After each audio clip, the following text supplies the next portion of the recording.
there, everyone. I'm Walter Bernasiak. I'm Heather Roos. And I'm Aiyanna Wade. And this is Top 5. Doctor Who has been a cultural force throughout the world for decades. You know, I've never actually seen the show. Oh, really? Oh, you're gonna love it. Obviously, we have to start you off with everyone's favorite Doctor, Tennant. No, what? Tennant. Are you kidding me? Clearly said Everyone Tennant. knows. Bow ties are cool. Bow ties Smith and are Wood. cool. Guys, of course I guys, cut it out. We can do both countdowns. Yeah, okay. I can live with that. But we should do it numerically, so Tennant's first as the 10th Doctor. Fair.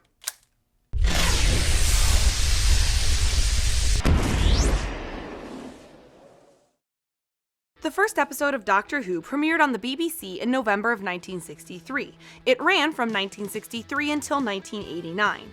Then, in 2005, the series was revived and once again became a cult classic in both Britain and America. The series still continues today. Every season of the series focuses on the Doctor, a Time Lord who travels through time and space with his human companions in his machine, the TARDIS, which looks like a blue police box. The Time Lords are alien beings capable of regenerating when injured. This way, the character of the Doctor has been portrayed by many different actors throughout the years. Each person adds their own flair and flavor to the Time Lord of Gallifrey. These are the top 5 best 10th Doctor episodes. Number 5. Human Nature / Family of Blood. The premise of this episode is actually pretty simple. Oh, thank God. Yeah, we're starting you off easy, buddy. The Doctor must completely transform himself into a human in order to escape a group of aliens called the Family of Blood. The family inhabits human hosts as they attempt to find the Doctor to suck his energy so they can live forever. It would be easy to make this a throwaway, straightforward episode, but Doctor Who takes this simple base and elevates it. Rather than focusing on the Doctor being a wacky fish out of water with the humans, the plot focuses on a development that the Doctor himself didn't think of. He falls in love with a human. This creates some amazing character development as the human Doctor, named John Smith, must decide between becoming the Doctor to save the world or continue living his human life with his love, Joan. Tennant creates some wonderful moments with that conflict.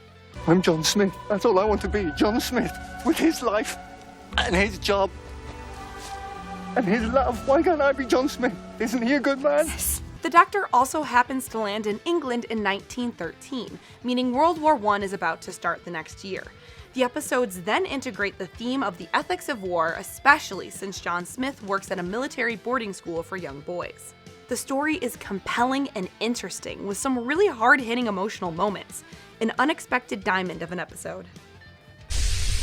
Number 4.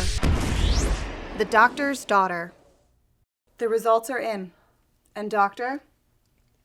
You are the father! Oh no! I told you! I told you! Written by Stephen Greenhorn, this episode touches on Time Lord lore and the Doctor's backstory. It's also a great example of the Doctor's relentless peacekeeping, even when vengeance seems more satisfying. As a transitional companion episode, we get to have Donna and Martha together in the big blue box. When the trio land on an unfamiliar planet, the Doctor is forced to have a tissue sample taken, and through some time travel magic science stuff, the cell regeneration is sped up to produce an adult clone named Jenny. This offspring creates some inner turmoil for the Doctor, who likes to keep his past carefully tucked away. The cloning process also sparks the discussion of what qualifies as parentage. Should she be considered the Doctor's daughter? In addition to these human clones, their mortal enemies, called the Hath, also inhabit this society. The Hath are humanoid fish beings, and the two races have been fighting for generations. When Martha is separated from the Doctor and Donna, the trio must reunite without either side slaughtering the other. This adventure shows how unlikely relationships form, and that fighting for something doesn't have to mean resorting to violence. But we don't have a choice. We always have a choice. For Doctor Who fans, this is possibly the best episode for some geek-out trivia. Jenny, the Doctor's daughter, is played by Georgia Moffat, now Georgia Tennant, as she married David Tennant. Coincidentally, Georgia's father is Peter Davison, who played the 5th Doctor. David and Georgia have 4 children together as well. So, in summation, she is the Doctor's daughter, who married the Doctor from the episode The Doctor's Daughter, and also gave birth to the Doctor's daughter and, therefore, granddaughter. Time is relative, after all. I would absolutely love if this legacy is teased again, but either way, I love this little hidden detail. Number 3. The girl in the fireplace. The Doctor always seems to run into beautiful and important women throughout history, and this is no exception. In this episode, written by Stephen Moffat, the Doctor is joined by his companion Rose. We also get the pleasure of having Rose's boyfriend Mickey tag along as well. This creates some interesting relationship dynamics for the Doctor's companion. Aboard a presumably abandoned spaceship, they discover a portal to pre-revolutionary France. This fireplace is just one of a few doorways into the life of a historically fascinating young woman. Unfortunately for this Renette, there are terrifying monsters ticking away the moments until she is ready for their horrible plan. I particularly love this musical score to the episode, but the standout is definitely the design. Its juxtaposition of a futuristic spaceship and the opulence of Versailles is outstanding. These villains are also some of the most memorable, with their elaborate waistcoats and terrifying masks. Even their physicality of robotic lumbering towards innocence with a sword arm gives me the chills. There's something so ominous about a monster breaking a clock so that it can tick unnoticed under your bed. There are some great lines in this episode that are classic David Tennant. Well, not that dangerous. You know what, I'll just have a quick scan. Get something dangerous. Arthur. Good name for a horse. No, you're not keeping the horse. I'll let you keep Mickey. Now go, go, go! Who can forget Party Mode Doctor? The Doctor has a way about saving children, and we really get a touch of how fleeting he can be in someone's life while still making such an impact. Moffat gives us great comedy mixed into heartbreak, and this story is a great example of that. Number 2. Silence in the Library / Forest of the Dead. The episode begins with the Doctor being called to the largest library in the universe by someone who turns out to be his wife, except he's never actually met her before because they move through their timelines in the opposite direction, so they keep this journal where they I don't start understand talking. anything you're saying right now. Sorry about that. It's a little complicated. One of the things that makes these episodes great is all the unexpected twists and turns. The Dr. Donna and a team of archaeologists are being hunted by shadow monsters in the universe's largest library. However, the episode opens with a little girl seeing a psychologist talking about the library in her mind. Now, some spoilers. We find out later in the episode that the little girl is actually Cal, who is hooked into the computer mainframe as a part of the library. She literally saved the consciousness of everyone who is in the library, including Donna. These people are trapped in a fantasy world created by Cal's mind until she freaks out and begins a self-destruct sequence. The Doctor is, of course, able to save the day through some quick and clever thinking. Perhaps the best part of the episodes, though, is the introduction of one of my favorite characters in the series, River Song. She and Tennant have undeniable chemistry and work perfectly together. She is spunky and independent. She's able to hold her own against a strong and unpredictable character like the Doctor. She struggles beautifully throughout the episode, coming to grips with this version of the Doctor not yet being the Doctor that she knows and loves. They're emotional and complex episodes that create some very iconic Doctor Who lines. Hello, sweetie.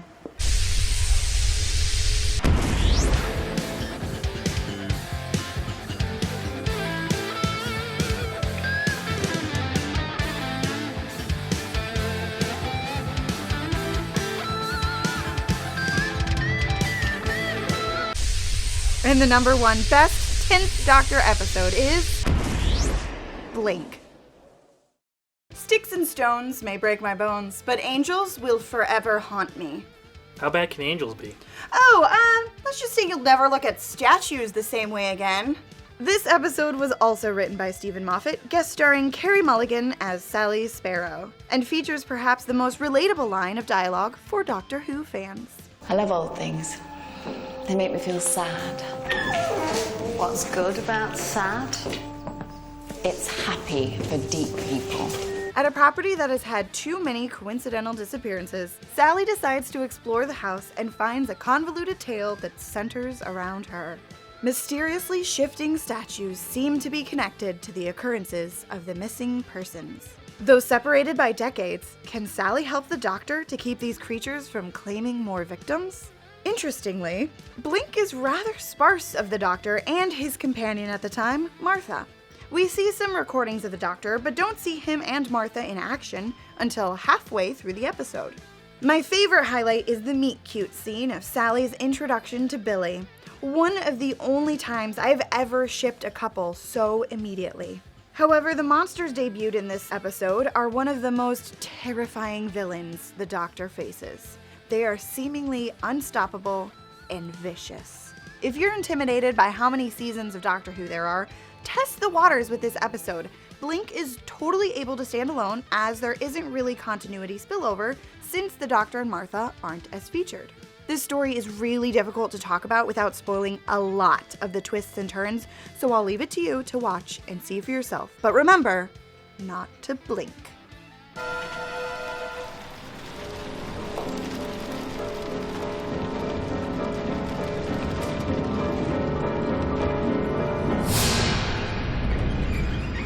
We want to hear what you guys think. What's your favorite 10th Doctor episode? What do you want to see us cover next on the show? Leave a comment and let us know. To keep in touch, you could like my Facebook page or follow along on Twitter.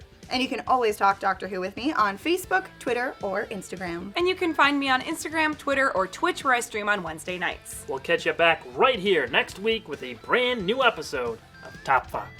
Where we count down the top 5 best episodes of my favorite Doctor, Matt Smith.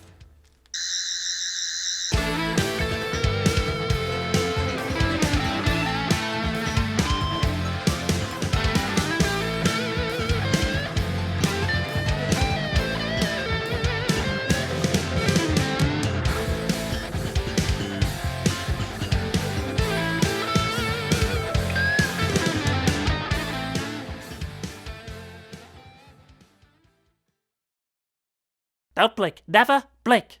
It wicked you.